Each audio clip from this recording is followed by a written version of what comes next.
Ma chérie, j'ai, tu as pu le constater, de nombreux défauts.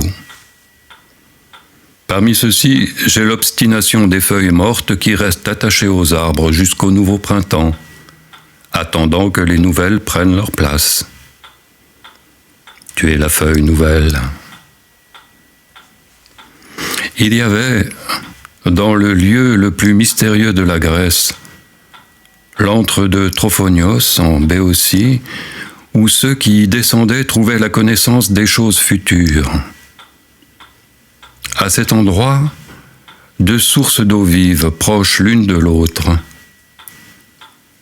Celui qui buvait de la première, qui se nommait l'été, trouvait aussitôt l'oubli de toute chose. À la seconde, appelée mnémosime, il acquérait la mémoire de tout ce qu'il allait voir. Insatiable altéré, j'en recherchais les sources, mais j'avais perdu le secret de cet antre depuis 20 ans. Tu es apparu, et je l'ai retrouvé.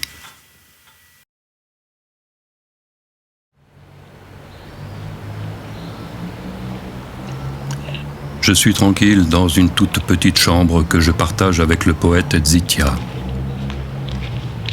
La chambre est dans un petit hôtel, rue Saint-Étienne-du-Mont. La fenêtre donne sur l'église et le cloître.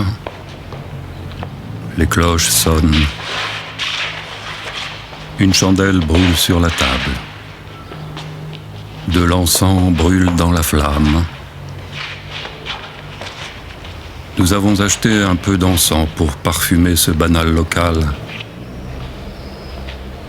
Zitia y a apporté quelques tableaux.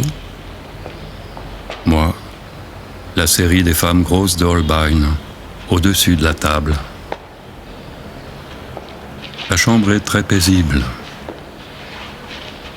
Je suis heureux, tranquille, un peu triste, comme si j'étais très vieux.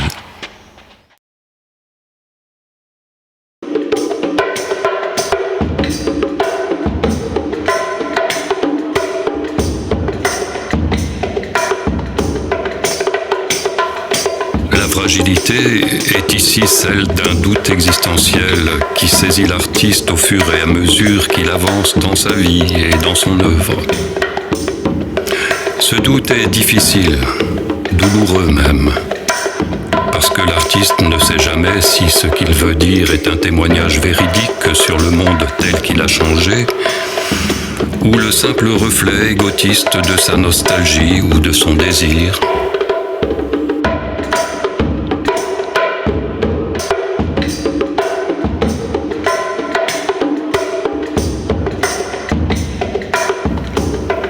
Voyageur einsteinien, il ne sait jamais si c'est le train ou l'espace-temps qui bouge, s'il est témoin ou homme de désir.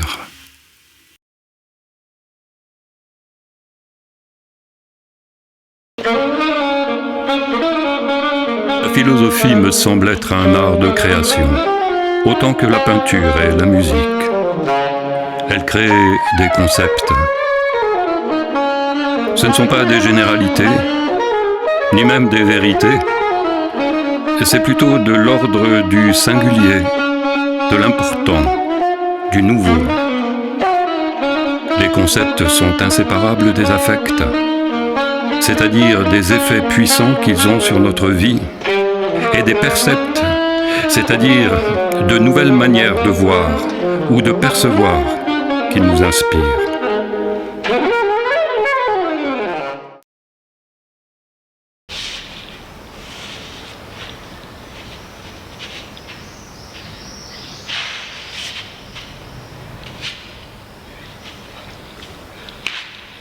D'une façon générale, il est maintenant devenu extrêmement difficile de m'aider.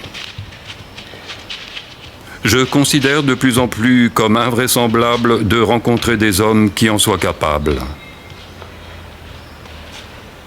Presque toutes les fois que je me suis fabriqué jusqu'à maintenant ce genre d'espoir, il s'est révélé que je devais m'aider et me servir moi-même. Mais pour cela, le temps me manque désormais. Ma tâche est énorme. Ma résolution n'est cependant pas moins grande. Ce que je veux, mon fils Zarathustra ne vous le dira pas, certes, mais vous laissera le soin de le conjecturer.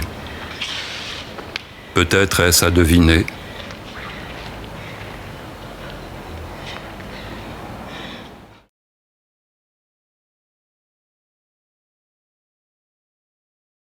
Au revers de ce carton, j'ai barbouillé ma propre destinée. Un bateau battu de la tempête au beau milieu du monstrueux océan. À peu près désemparé, assailli par tous les ouragans et par toutes les écumes, et n'ayant qu'un peu de fumée qu'on appelle la gloire, que le vent arrache et qui est sa force.